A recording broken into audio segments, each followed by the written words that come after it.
자, 9번째 썰 한번 가보도록 하겠습니다. 이번에는 시급 얘기 한번 해보도록 할게요. 어제 제가 알기로는 어젯밤에 이게 시급이 책정이 된 걸로 알고 있습니다. 어제. 네. 어제 2023년, 내년이죠. 네. 최저 시급이 9,620원으로 최종 결정이 되었습니다. 저는 솔직히 말해서 얼마 정도 예상을 했냐면 한 9,400원 정도 예상했습니다. 저는. 네.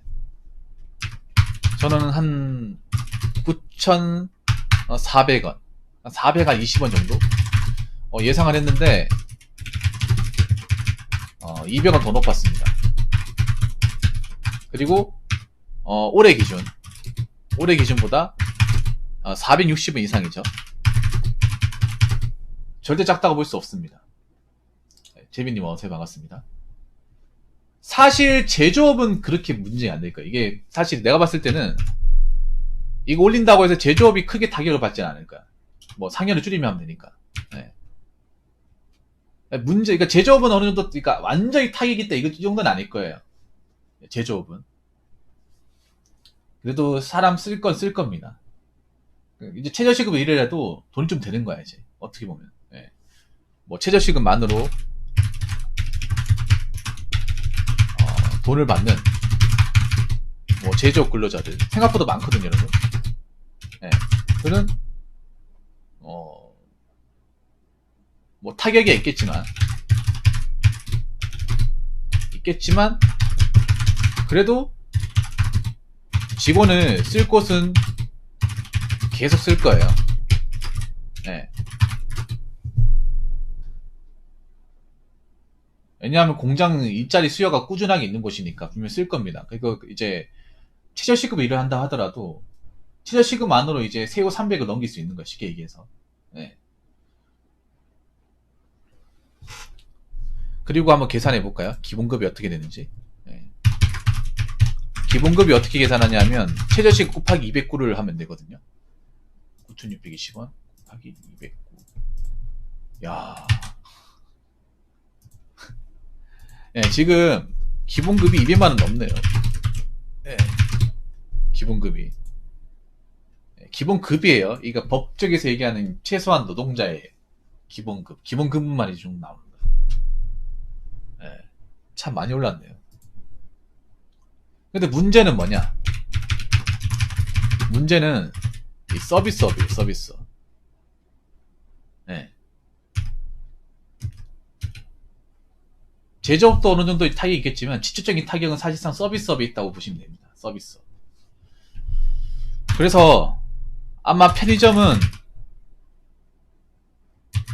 알바 채용이 거의 없을 것입니다. 거의 없거나 야간만 채용을 할 거예요. 그러면 사실상 젊은 여성분들이 편의점 알바하는 거 자주 못 볼 겁니다. 알바 자리 찾기 힘들 거예요. 이건 제가 편의점 해봤기 때문에 아는데, 원래 편의점은 돈 많이 받으려고 하는 게 아니에요. 돈 많이 받으려고. 저도 편의점 일할 때 시급보다 작게 하고 일을 받았어요. 그때는 그때 제가 한 3,000원이었나요? 막 그래봤어요. 지금하고는 비교도 안 되죠. 자, 내가 옛날에 언제였지? 일했을 때가? 2006년. 4,580원인데 그때 3,800원 받았을 거예요. 그때도 최저시급이 그렇게 안 높았거든요. 네. 사실 내가 봤을 때 남자보다 여자분이 안 좋아진 거예요. 훨씬 안 좋아진 거예요. 네. 왜냐하면 지금 편의점 중에 가보면 젊은 여자분이 알바하는 거 찾기 힘들어요. 진짜 내가 봐도. 내가 봐도 젊은 여자분들이 알바하는 거 거의 못 보고 이제 사장님들이 직접 이제 그 자리에 앉아 계세요. 옛날 같았으면 상상도 할 수 없었거든요. 예. 그리고 편의점 알바를 채용할 때 거의 주간은 여자입니다.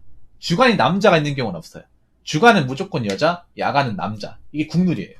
거의 전국 단위 편의점 전부 다. 예.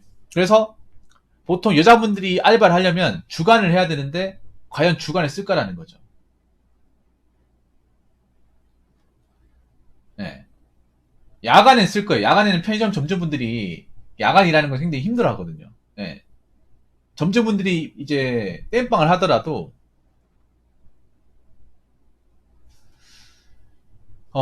야간 일은 굉장히 힘들어요. 힘들어 해가지고 보통 알바를 써요. 그래서 여러분 편의점 지금 볼까요? 한번 내가 지금 알바 천국 가서 일자리 한번 볼게요. 직접 봐야 아는 거니까.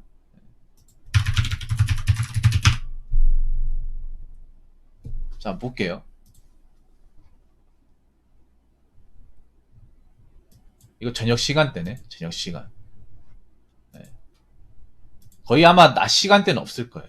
네. 낮 시간대 있네.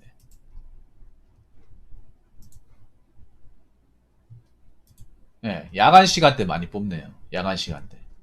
23시부터 08시까지. 그러면 주간 자리는 더 찾기 힘들 겁니다. 주간은 웬만하면 이제 알바를 안 쓰는 쪽으로 갈 거예요. 네. 그리고 아마 무인 편의점 아니면 무인 편의점 아직 없잖아. 무인 편의점만 시기상조인가? 야간에 안 열 거예요. 예. 야간에는 이제 개점 안 하는 편의점이 증가할 거예요. 요즘에 상권 안 좋은데 편의점 있는 데는요, 야간에 문을 안 열어요. 한 12시부터 6시까지 문을 안 엽니다. 그런 편의점이 있거든요. 그러니까 편의점마다 상권마다 다른데, 아파트나 좀, 그러니까 인구가 있는 데는 열고, 상권이 안 좋은 데는 밤에 안 열어요. 잠겨 있어요. 그럼 야간에 개점 안 하면 또 야간 알바 부활. 근데 이런 데는 잘 없고요, 사실상. 공랑 같은데. 공랑 같은 데는 이제 밤에 일하는 사람이 없으니까 찾는 사람이 없을 거 아니에요. 거기 집이 있는 것도 아니고. 그러니까 그런 데는 안 하는 데인데, 대부분 근데 야간에 일을 안 할 수가 없어. 제가 편의점 알바를 해봤지만요. 보통 편의점 매상의 60%가 야간에 나옵니다. 야간에 나와요, 야간에. 네, 편의점 제가 예전에 일할 때 매상도 기억나는데, 근데 보통은 이제 관광지 같은 데는 그렇게 돼 있지만, 일반적인 우리가 도로나 이제 어떤 이제 유동인구가 많은 뭐 대학가나 이제 아파트 단지 내에 있는 데는 야간에 일을 해요. 하는데 보통 매상이 저희가 이제 아파트 같은 데 이제 편의점 일을 하잖아요. 그러면 데이 클로즈를 해가지고 1일 마감을 합니다. 매출을 잡는 거죠. 야간에 들어오면 11시나 이제 23시, 24시 사이에, 아니다. 23시 40분부터 00시 이 사이에 마감 지어야 돼요. 하루 매출을. 그러면 띠릭띠릭 누르고 이제 딱 시간 딱 차잖아요. 그러면 띠리리리리리 해가지고 주간하고 야간하고 24시간이 딱 나와요. 주간, 야간 딱 잘라서 1매출 나와. 그러면 하루 동안 언제 장사가 잘 되고 언제 돈이 벌리는지를 정확하게 알 수 있어요. 네. 제가 있던 편의점이 하루 매출이 180만원. 180만원인데 야간이 한 110만원, 주간 70만원이거든요. 그래서 대다수 편의점이 야간을 포기할 수가 없어. 네. 맞아요, 야스님. 야간을 포기할 수가 없기 때문에 아마 야간 알바는 뽑겠지만 주간은 안 뽑을 거야. 근데 주간은 대부분 여학생들이 일하려고 하거든. 대부분 여학생이야. 예. 제가 예전에 아르바이트 할 때도 대부분 여자분이에요. 그냥 주간은 여자야. 예. 무조건 여자예요. 예. 근데 그런 알바 자리 찾기 힘들 거예요. 대학가나 몇몇 자리 빼고는 경쟁이 굉장히 치열할 겁니다. 예. 그리고 두 번째는 뭐냐 하면, 서빙이나 서비스업 채용이 감소하겠죠. 예. 아마 카페에서 일자리 찾기 힘들 겁니다. 카페 일자리, 예, 감소될 거예요. 카페도 이제 서비스업이죠. 분명히 서비스업이 타격이 있을 겁니다.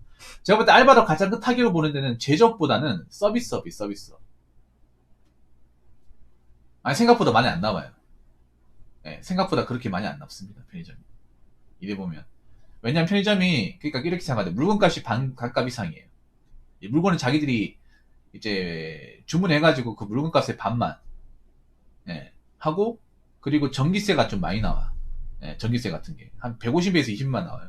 전기세 같은. 하루 왼종일 에어컨 틀고, 그 냉동기 돌리고 하면, 100은 그냥 넘어요. 제가 알기로는. 예, 겨울 같은 데 한 200 나오고. 모르겠어요, 지금 얼마 나오는지. 아무튼. 카페 같은 경우에 일자리 많이 감소하겠죠. 예, 일자리 감소하거나, 그리고 이제 파트타임이 줄겠죠. 예를 들어서 만약에 파트타임을 올해까지 한 6시간 한다고 하면 내년에 5시간, 4시간 이렇게 하겠죠. 예. 그 마트 캐셔도 적게 뽑거나 아니면 근무 시간을 줄인다거나, 예, 그렇게 하겠죠. 예, 마트 캐셔. 계산원이죠.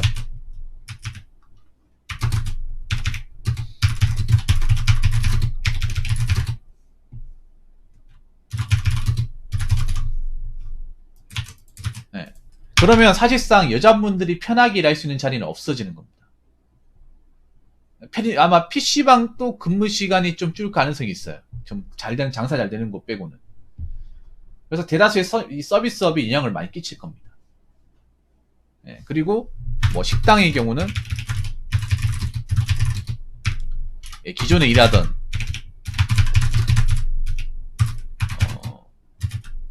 고용인을 예, 줄인다거나 이렇게 가겠죠. 이게 근데 생각해봐. 누가 타격이 있을까? 이렇게 만약에 했을 때 누가 타격이 있을까요? 남자겠습니까? 여자겠습니까? 또 이렇게 얘기하면 또 누가 또 편가르게 한다고 얘기하는데 현실을 얘기하는 거죠. 안 그래요? 아마 여자분들이 내년부터 좀 일자리 구하기 굉장히 힘들어질 겁니다. 이게 좀 피부로 느끼셔야 돼. 이게 서울 같은 데도 옛날처럼 이제 알바 구하기 쉬운 데가 아니에요. 알바 잘 안 구해준다고 하더라고. 이게 여러분, 내가 여자를 뭐 나쁘게 봐서 얘기하는 거 아니잖아. 이게 현실이잖아. 현실. 왜냐하면 생각해보세요. 자, 이게 왜 그런가 하면, 자, 시급으로 가장 타격받는 데가 기업도 있겠지만 기업보다 가장 타격이 심한 데는, 심한 분들은 소상공인이에요. 소상공인. 소상공인이 뭡니까? 자영업이죠. 안 그렇습니까? 자영업자. 그 자영업자를 일시킬 때 사람을 누구 일시키려고 사람 씁니까? 서비스업. 내가 만약에 사장이고 뭐 물건 만들면 누가 이걸 서빙해줄 사람, 음식 주문받을 사람, 계산할 사람. 예. 그래서 아마 내년에는 알바 자리가 박 터질 거예요. 굉장히 박 터질 겁니다. 물론 뭐 댓글로 보니까 그렇게 얘기하는 사람도 있어요. 아니, 물가가 많이 올라가면 당연히 시급도 올라가는 게 당연한 거 아닌가. 이렇게 얘기하는 사람이 있는데, 근데 안 뽑으면 별 수 없잖아. 안 뽑으면. 왜냐하면 생각해보세요. 물가가 올라간다 한들 매상도 올라가는 게 아니잖아. 이걸 생각해야 돼. 안 그래요? 물가가 올라간다고 매상 올라갑니까? 아니에요. 반대예요. 그러니까 물가가 올라가면 사람들이 부담돼가지고 안 시켜 먹어. 생각해. 물가 오르면 저 뭐 음식가 이런 거 다 오를 거 아니에요. 그럼 사람들이 많이 올랐구나 싶어가지고 지갑 열 것 같아요. 더 안 열어. 앞으로 법을 이제 짜져지게 되고 먹고 살기 힘들어지면 사람들이 더 안 열 거 아니야. 배달 음식이 아마 더 안 시켜 먹을 거야. 내가 봤을 때는 앞으로 배달 한금기는 안 올 것 같아요. 제 생각에. 예. 배달로 막 월수 천 이런 건 없을 것 같아요. 지금 배달 거품 많이 빠졌잖아, 아시죠, 여러분? 그 배달도 사실 그, 그 코로나 때 이제 언택트 그 특수 노린 거잖아요. 맞죠? 그걸로 많이 몰렸다가 지금 많이 빠졌어요. 오토바이로 이제 좀 오래 하시던 분들만 알고 그 외의 분들은 다 그만뒀어. 사람들이 이제 배달비에 대해서 부담 많이 느낀다는 거죠. 그렇지 않습니까? 옛날 같았으면 뭐 배달비 내고 먹었지만 지금 뭐 배달비 많이 올라가고 하다 보니까 어떻게 보면 배보다 배꼽이 더 두껍지 않습니까? 차라리 그럴 바에는 뭐 만들어 먹는다거나 안 먹고 말지 이런 분들이 많이 늘어났잖아요. 그래서 이거 뭐 제가 어디까지 얘기하는 거지 예상이고 내년에는 어떻게 될지 모릅니다. 내년에는. 근데 이 정도는 감안하셔야 될 겁니다. 이게 사실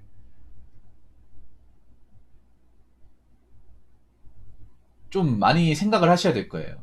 각오 단단히 하셔야 될 겁니다. 그러니까 지금 사람 뽑은 대로 채용하는 대로 내년까지 가겠지가 아니야. 예.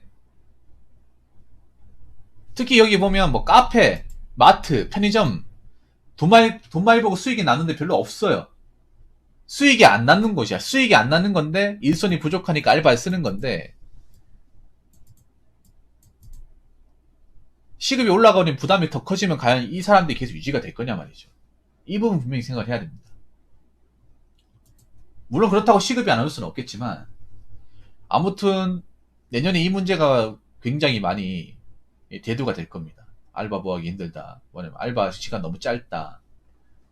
아니면 한 명 부하는데 뭐 100명 넘게 지원한다. 예전에도 그런 거 있었거든요. 예전에도 편의점 지원하면 50명 넘게 뭐 면접 보고, 뭐 공무원 시험도 아니고, 뭐 그 정도 변다고 하더라고요. 한창 이제 코로나 터졌을 때 그때 막 이제 일자리 없어, 알바 자리 없으니까, 그때는 고깃집 하나 한 명 구하는데 한 150명 지원했다고 하더라고요. 예, 고깃집. 내년에도 그렇게 될 가능성이 높습니다. 아니면 내년엔 더 심할 수 있고. 아무튼 제가 얘기할 수 있는 건 여기까지입니다. 시급이 생각보다 많이 올랐네요. 예. 아무튼 소상공인분들 잘 이겨내시고, 알바 하시는 분들 더 열심히 하세요. 더 열심히 해야 되잖아요. 시급 더 많이 받으니까. 아무튼 잘 견디시기 바라겠습니다. 자, 이상으로 9번째 썰 마치도록 하겠습니다.